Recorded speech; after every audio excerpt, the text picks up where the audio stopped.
Hello guys, एक और फिर से आपका स्वागत है हमारे चैनल पर। तो आज की ये वीडियो बहुत इंपॉर्टेंट है जिसमें हमने कवर किए हैं और भी आपके 20 एक्स्ट्रा क्वेश्चन जो कि हाई लेवल के क्वेश्चन है, जिसको आप कॉम्पिटेंसी बेस्ड क्वेश्चन कहिए या फिर एनालिटिकल थिंकिंग के ऊपर बेस्ड क्वेश्चन कहिए, जो कि आपके सोशल साइंस एग्जाम में काफ़ी सारे देखने को मिलेंगे। तो इस क्वेश्चन की प्रैक्टिस करना भी बहुत ज़रूरी है। स्टार्ट कर लेते हैं क्वेश्चन नंबर 1 से। Choose the correctly match pair from the following. और एक और इम्पॉर्टेंट बात आपको बता दें कि अगर ये आपने 20 के 20 क्वेश्चन एकदम सही कर दिए तो आप ये समझिए कि आप जो है ना एग्जाम के लिए फुल्ली प्रिपेयर हैं। और अब जो है आपको फुल कॉन्फिडेंस होने की ज़रूरत है, क्योंकि इसमें एक से एक जो है डिफिकल्ट क्वेश्चंस देखने को मिलेंगे। ओके, तो स्टार्ट कर लेते हैं अपने क्वेश्चन नंबर 1 से, जहाँ पर इन्होंने हमसे पूछा है कि आप क्या करो, इस पेयर को करेक्टली मैच करना है और उसके बाद बताना है कि इनमें से कौन कौन से जो पेयर है वो सही है और कौन कौन से जो पेयर हैं वो सही से मैच नहीं किए हुए हैं। ठीक है ना। तो यहाँ पर ओटो वन बिस्मार्क को जर्मनी से जो है इन लोगों ने मिलाया है। और आपको पता है कि auto von Bismarck was the chief minister of Russia Germany, मतलब ये फर्स्ट वाला मैच तो बिल्कुल करेक्ट है। नेक्स्ट जुसेपे गैरीबाल्डी जो है, क्या वो फ्रांस के थे क्या? ऐसा नहीं है। Garibaldi was the Italian freedom fighter, मतलब गैरीबाल्डी जो है कहाँ से बिलोंग करता था? इटली से बिलोंग करता था। मतलब ये ऑप्शन तो ये तो सही से मैच किया नहीं। अब आगे देख लेते हैं। मैजिनी के बारे में बोला इटली, तो मैजिनी जो है वो इटली के ही रिवोल्यूशनरी क्रांतिकारी थे। ठीक है ना, तो थर्ड वाला भी ठीक है। और बॉर्बन किंग जो है वो स्पेन में ही था। तो इसका मतलब कि हमारा फर्स्ट, थर्ड एंड फोर्थ तीनों ऑप्शन करेक्ट है। और ये ऐसा मुझे कहाँ पर मिल रहा है? डी ऑप्शन में, इसलिए फर्स्ट क्वेश्चन का डी ऑप्शन करेक्ट हो जाएगा। इन क्वेश्चन की खास बात यह है कि अगर आप इसमें से एक भी पॉइंट नहीं जानते हो ना, तो आप कंफ्यूज करके गलत कर दोगे। नेक्स्ट क्वेश्चन है, choose the incorrect option from column 1 and column 2। Column 1 और कॉलम जो 2 को देखते हुए आपको इनकरेक्ट ऑप्शन बताना है। मतलब 3 तो करेक्ट है ही, सिर्फ एक हमें बताना है जो कि इनकरेक्ट है। अब बात करते हैं फ्रेडरिक सॉर्यू, जो कि इन्होंने कहा है कि क्या वो एक ब्रिटिश आर्टिस्ट थे। बिस्मार्क, उनका एक इम्पॉर्टेंट रोल था यूनिफिकेशन ऑफ जर्मनी में। लॉर्ड बायरन एक इंग्लिश पोइट थे और कैरोल का जो कार्पेंस्की थे वो एक पॉलिश म्यूजिक कंपोजर थे। तो ये 3 के 3 तो स्टेटमेंट बिल्कुल ठीक है, लेकिन इसके बारे में आर्टिस्ट तो थे, लेकिन ब्रिटिश के आर्टिस्ट नहीं बल्कि फ्रेंच के आर्टिस्ट थे, जिन्होंने एक जो है इनको इनकी पेंटिंग को लेकर एग्जाम में पूछते हैं। इन्होंने एक बनाया था 4 प्रिंट्स, जिसके अंदर उन्होंने अपने सपनों को विजुअलाइज किया था। वर्ल्ड मैप बनाया था कि मतलब पूरी दुनिया ऐसी कैसी होगी, डेमोक्रेटिक और सोशल रिपब्लिक वाली होगी। तो आपका जो ए ऑप्शन है ना वो हो जाएगा हमारा करेक्ट, क्योंकि हमसे पूछा हुआ है इनकरेक्ट। ठीक है। नेक्स्ट क्वेश्चन है, which of the following options is or are correct about Balkan nationalism. Balkan nationalism को लेकर इसमें से कौन सा ऑप्शन करेक्ट है? ठीक है ना। तो फर्स्ट में इन्होंने क्या दिया, the Balkan region became part of the conflict because of Ottoman empire. Ottoman empire की वजह से ही वहां पर कॉन्फ्लिक्ट अराइज हुआ। ये बात हम सभी जानते हैं, बिल्कुल फर्स्ट वाला स्टेटमेंट सही है। अब नेक्स्ट देखते हैं, the region comprised of ethnic groups included Greek, Serb, Montenegro etcetera. और इस वाले रीजन के अंदर जो है बहुत सारे ग्रुप्स थे, जिसके अंदर ये तीनों बिल्कुल शामिल थे। तो हमारा सेकेंड वाला भी का बिल्कुल सही है। थर्ड में बोला है, British and ethnic nationalities struggle to establish their identity. इसमें इनका कोई संपर्क नहीं है। तो फर्स्ट और सेकंड जो है आपका करेक्ट है। और ये मुझे किस में मिल रहा है? ऑप्शन नंबर ए, तो ये आपका हो जाएगा बिल्कुल करेक्ट। नेक्स्ट क्वेश्चन है, which of the following statements stand true for the nation of Poland. Poland के नेशन को लेकर इसमें से कौन सा स्टेटमेंट सही है? ठीक है, ये हमसे क्वेश्चन में पूछा हुआ है, तो फटाफट से देख लेते हैं कि इसमें क्या क्या चीज़ें बोली गई हैं। Poland was partition in 18th century. Poland का पार्टीशन कब हुआ था? 18वीं शताब्दी में हुआ था, 18वीं, ठीक है ना, सदी में हुआ था। बिल्कुल करेक्ट स्टेटमेंट है। कार्ल कोरपुंस्की जो है एक पुलिस आर्टिस्ट थे, ये भी पोलैंड को लेकर स्टेटमेंट है और बिल्कुल करेक्ट है। नेक्स्ट है, Poland was ruled over by Russia and Polish language was used as a weapon of struggle against Russian dominance. ये तीनों के तीनों ही स्टेटमेंट आपके ठीक है, जिस वजह से all first, second and third option would be correct. D option हमारा यहाँ पर करेक्ट हो जाएगा। नेक्स्ट क्वेश्चन है, which of the following context or advocated on the international level for the first time of the resource conservation. Resource conservation को लेकर पहली बार पहली बार इंटरनेशनल लेवल पर जो है बात कहाँ से शुरू हुई, ठीक है ना। तो ऑप्शंस में आपको चीज़ें दी हुई हैं, तो आपको यहाँ पर बता दें कि ये वाली जो चीज़ है ना, वो कई सारे स्टूडेंट ने शायद नहीं पढ़ा होगा, थोड़ा सा आपने इग्नोर कर दिया होगा, क्योंकि ये आपकी एनसीईआरटी बुक में थोड़ा सा साइड में है, ठीक है ना। और स्टूडेंट सोचते हैं कि ये इंपॉर्टेंट तो है नहीं, तो इसको स्किप कर देते हैं। तो आपको बता दें कि Club of Rome advocated resource conservation for the first time in a more systematic way 1968 के टाइम पे क्लब ऑफ रोम ने इस बात की सिफारिश की थी कि हमें क्या करना चाहिए, रिसोर्स कंजर्वेशन को एक सिस्टमेटिक वे में जो है इस पे काम करना होगा। तो आपका 5th क्वेश्चन का ए ऑप्शन करेक्ट है। नेक्स्ट क्वेश्चन है, which of the following book includes Gandhian philosophy on the conservation of resources. Conservation, resource conservation को लेकर गांधी जी की भी फिलोसफी थी, उसको किस बुक में कवर किया गया है, ठीक है ना। उसको किस बुक में कवर किया है, तो that is small is beautiful, ठीक है। बी ऑप्शन हमारा यहाँ पर करेक्ट हो गया। नेक्स्ट क्वेश्चन है, identify this soil with the help of clues given below. In clues को देखते हुए आपको बताना है कि इसमें कि यहाँ पर कौन से सॉइल के बारे में बातचीत हो रही है। अब इन्होंने क्या कहा, develops in areas with high temperature and heavy rainfall, humus content of the soil is low।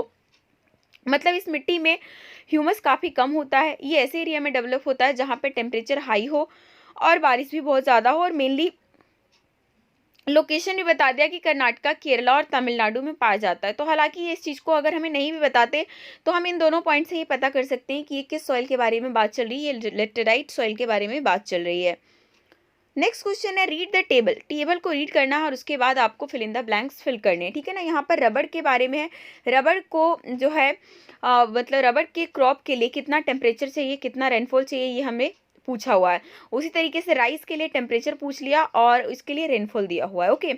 तो जो यहाँ पर फर्स्ट है और यहाँ पर सेकंड है, मतलब फर्स्ट में क्या फिल होना चाहिए, फर्स्ट में वो रेनफॉल फिल होगा जो कि रबर को चाहिए होता है, ठीक है ना। और रबर को कितनी बारिश चाहिए होती है, 200 सेंटीमीटर से भी ऊपर की बारिश चाहिए होती है। और चावल के लिए टेम्परेचर कितना चाहिए होता है, 25 डिग्री के आसपास या उससे ऊपर ऊपर ही, ठीक है ना। तो यहाँ से हमें क्या पता चल गया कि 8th क्वेश्चन का सी ऑप्शन करेक्ट हो गया। नेक्स्ट क्वेश्चन है, हमें क्या करना है, मैचिंग करनी है और उसके बाद हमें फाइनल आंसर देना है कि कौन सा वाला जो क्रॉप है किस स्टेट में सबसे ज़्यादा ग्रो करवाया जाता है, ठीक है ना। ये क्वेश्चन आई होप सभी के लिए आप इजी होगा। तो जो चाय है वो कहाँ के लिए है, असम में सबसे ज़्यादा होता है। अब हम बात करते हैं गेहूँ की, ठीक है। तो गेहूँ जो है हमारा सबसे ज़्यादा पंजाब में होता है, कॉफ़ी सबसे ज़्यादा कर्नाटका में होता है और शुगर केन जो है सबसे ज़्यादा उत्तर प्रदेश में होता है। तो यहाँ से अब आप देखो फर्स्ट का आपका ए का 4th हो गया, बी का 3rd हो गया, सी का 2nd हो गया और डी का 1st हो गया। तो ये हमें किस ऑप्शन में दिख रहा है, बी ऑप्शन में। तो 9th का हमारा बी ऑप्शन करेक्ट हो गया। नेक्स्ट क्वेश्चन है, identify the crop bye given points. In points को देखते हुए आपको बताना है कि यहाँ पर किस क्रॉप के बारे में बातचीत हो रही है। फर्स्ट पॉइंट में इन्होंने दिया कि एक ऐसा क्रॉप है जिसको टेम्परेचर चाहिए होता है 20 से लेकर 30 डिग्री के बीच में और रेनफॉल की ज़रूरत होती है 150 से लेकर 300 सेंटीमीटर के बीच में। सेकंड में इन्होंने क्या दे दिया, एक बीवरेज क्रॉप है। बीवरेज क्रॉप आते ही हमें पता चल जाता है कि हाँ क्या क्या चीज़ें हो सकती हैं। और उसके साथ में इन्होंने ये हिंट दे दिया कि it is grown on well drained gentle hilly slopes and valley sides. और थर्ड पॉइंट में ये दे दिया कि इंडिया जो है इसका 2nd लार्जेस्ट प्रोड्यूसर है और एक्सपोर्टर भी है इस क्रॉप का पूरी दुनिया के अंदर। तो ये हमारा कौन सा है, चाय ही है, जो जिसमें कि फर्स्ट नंबर पे चाइना जबकि 2nd नंबर पे इंडिया है, ओके। और बाकी सारी चीज़ें भी ये टी के लिए बिल्कुल सेटिस्फाई हो रहा है। तो आपका जो है 10 का ए ऑप्शन करेक्ट हो जाएगा। नेक्स्ट है, choose the correctly match pair about the different form of power sharing. Power sharing का जो डिफरेंट फॉर्म होता है उसको लेकर आपको बताना है इसमें से कौन कौन से जो पेयर हैं वो सही से मैच किए हुए हैं, ठीक है ना। फर्स्ट में इन्होंने कहा वर्टिकल पावर शेयरिंग जो है वो यूके के लिए, हॉरिजॉन्टल पावर शेयरिंग इंडिया के लिए, federation division of power Sri Lanka के लिए। तो यहाँ पर आपको बता दें सिर्फ और सिर्फ सेकंड वाला जो है ना ऑप्शन वो सिर्फ और सिर्फ करेक्ट है, इस वजह से 11th क्वेश्चन का बी ऑप्शन करेक्ट होगा। बाकी चीज़ें गलत कैसे हैं वो मैं आपको बता देती हूँ, ठीक है ना। जैसे यहाँ पर फेडरेशन डिवीजन ऑफ पावर है ना, ये तो फेडरल डिवीजन ऑफ जो पावर है ये श्रीलंका ने फॉलो नहीं किया है, ये तो बेल्जियम फॉलो करता है, ठीक है ना। और वर्टिकल पावर शेयरिंग गलत कैसे हो गया, क्योंकि vertical power sharing US follow करता है और साथ ही साथ इंडिया भी फॉलो करता है। इंडिया में दोनों चीज़ें फॉलो होती हैं, हॉरिजॉन्टल भी और वर्टिकल भी। तो इस वजह से ये यूके में तो होता नहीं, ठीक है ना, ये श्रीलंका फॉलो नहीं करता, तो ये दोनों गलत हो गया, सेकंड वाला सिर्फ सही है। नेक्स्ट है आइडेंटिफाई दी कम्युनिटी। इस हिंट को देखते हुए आपको कम्युनिटी को बताना है कि बेल्जियम में इस कम्युनिटी की मेजॉरिटी है लेकिन वो फ्रेंच नहीं बोलते और उनका ज़्यादातर जो लोग हैं वो कहाँ पे रहते हैं, फ्लेमिश रीजन के अंदर रहते हैं। तो आपको पता है कि बेल्जियम की जो 59% पॉपुलेशन है ना, वो कहाँ पे रहती है, फ्लेमिश रीजन में है रहती है, और वो कौन सी लैंग्वेज बोलते हैं, डच बोलते हैं। तो ये लोग कौन से हो गए, डच स्पीकिंग कम्युनिटी। 12th का आपका सी ऑप्शन करेक्ट हो गया। नेक्स्ट क्वेश्चन है हमें फिल इन द ब्लैंक्स का। द मतलब who of them wanted a separate state for themselves इन श्रीलंका। श्रीलंका के अंदर इसमें से कौन सा ग्रुप चाहता था कि हमारे लिए एक सेपरेट स्टेट जो है एलोकेट कर देना चाहिए। तो ऐसा कौन चाहता था, आपको बता दें कि ऐसा चाहता था श्रीलंकन तमिल्स, क्योंकि जब उन्होंने सिन्हाला को ऑफिशियल लैंग्वेज बना दिया था तो तमिल लोगों को ऐसा लग रहा था कि उन्हें इग्नोर किया गया है और उन्हें श्रीलंका में बहुत नेग्लेक्ट किया जा रहा है, जिस वजह से उन्होंने एक सेपरेट स्टेट की डिमांड रख दी थी। तो आपका जो आंसर है जो 13 का आपका डी वाला हो जाएगा। नेक्स्ट क्वेश्चन है identify the administrative system of Indian government with the help of following information. इस इन्फॉर्मेशन की हेल्प से आपको बताना है कि यहाँ पर किस एडमिनिस्ट्रेटिव सिस्टम के बारे में बात चल रही है, ठीक है ना। अब देखिए फर्स्ट हिंट में हमें इन्होंने क्या दिया कि power share between central and state government to local government. Power जो है सेंट्रल और स्टेट गवर्नमेंट से लेकर लोकल गवर्नमेंट को भी दिया जाता है। इसको हम थर्ड टायर ऑफ गवर्नमेंट बोलते हैं। और the state government are required to share some power and revenue with them. और स्टेट गवर्नमेंट को क्या करना पड़ता है, कुछ पावर और कुछ रेवेन्यू जो है इसके साथ देना पड़ता है। तो यहाँ पर किस सिस्टम के बारे में बात हो रही है, यहाँ पर बात हो रही है डिसेंट्रलाइजेशन की, जो कि हमारे यहाँ फॉलो किया गया था 1992 के अंदर, ठीक है ना, जब पंचायती राज और म्यूनिसपैलिटीज़ वाला जो सिस्टम आया था। तो यहाँ पर डिसेंट्रलाइज सिस्टम के बारे में बातचीत की जा रही है। नेक्स्ट क्वेश्चन है consider the following statements regarding language policy of Indian federation. Indian federation को लेकर मतलब इंडियन फेडरेशन में लैंग्वेज पॉलिसी के रिगार्डिंग स्टेटमेंट्स दिए हुए हैं। तो आपको बताना है कि इसमें से कौन सा सही है और कौन सा गलत है। तो हमारे यहाँ जो है हिंदी को ऑफिशियल लैंग्वेज के रूप में आइडेंटिफाई किया गया है। हिंदी के अलावा हमारे कॉन्स्टिट्यूशन में 22 अलग जो लैंग्वेज है उसको भी एज अ शेड्यूल लैंग्वेज माना गया है। बट और उसके बाद थर्ड पॉइंट क्या बोला कि English can be use along with Hindi for official purpose, कि इंग्लिश को भी यूज़ किया जा सकता है हिंदी के साथ ऑफिशियल पर्पज़ के लिए। तो तीनों के तीनों ही स्टेटमेंट बिल्कुल सही है, क्योंकि 1965 में जब इन्होंने इंग्लिश को हटा दिया था और एज अ ऑफिशियल लैंग्वेज, तो कई सारे जो नॉन हिंदी स्टेट्स थे ना, उन लोगों ने इसको लेकर रायता फैला दिया था। तो बाद में गवर्नमेंट को मानना पड़ा कि आप इंग्लिश को भी यूज़ कर सकते हो, जिस वजह से आपका थर्ड स्टेटमेंट ठीक है, ठीक है। तो 15 का आपका डी ऑप्शन हो गया करेक्ट। नेक्स्ट क्वेश्चन है मैच दी फॉलोइंग सब्जेक्ट। आपको सब्जेक्ट को मैच करना है कि कौन सा वाला जो है किस वाले लिस्ट के अंदर आएगा, ठीक है ना। ये क्वेश्चन आपके लिए बहुत ज़्यादा इजी होगा, कोई मैच करना कोई बड़ी बात है नहीं। आपको पता है कि बैंकिंग वाला जो मामला है वो यूनियन लिस्ट के मतलब स्टेट वाले लोग काम करते हैं। अब ये जो आपका पुलिस वाला मामला है ये किसको दिया गया है, स्टेट वालों को दिया गया है। कंप्यूटर सॉफ्टवेयर जो है रेजिड्यूरी लिस्ट सब्जेक्ट का है।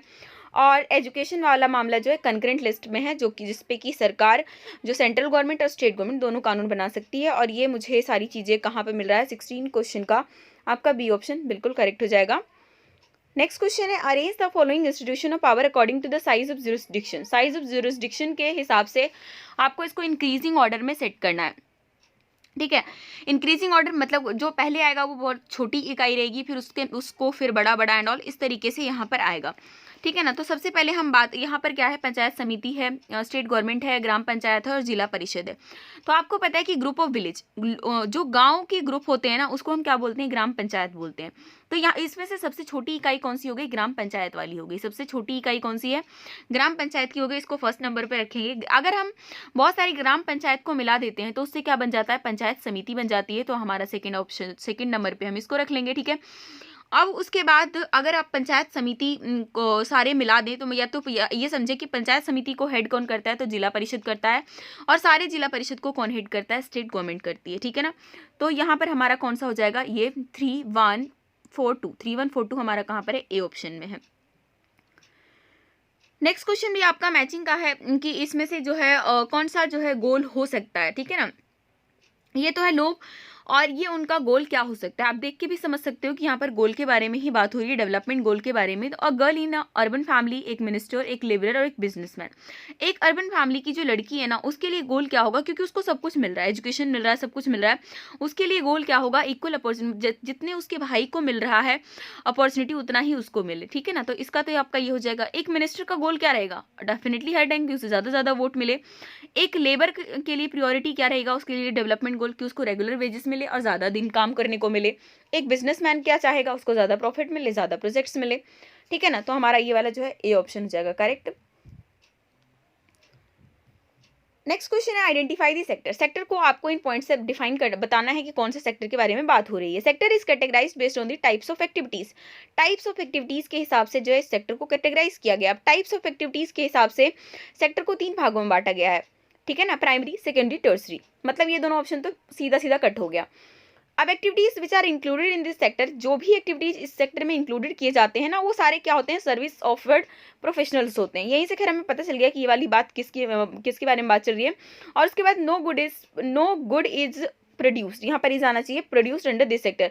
और इस सेक्टर में किसी भी वस्तु का निर्माण नहीं होता। जैसे प्राइमरी सेक्टर में हम एग्रीकल्चर से चीज़ें बना रहे हैं, सेकेंडरी सेक्टर में हम उसी को चेंज कर रहे हैं, लेकिन टर्सरी सेक्टर में ऐसा नहीं होता। और आंसर आपका यही वाला है 19 का, आपका सी ऑप्शन।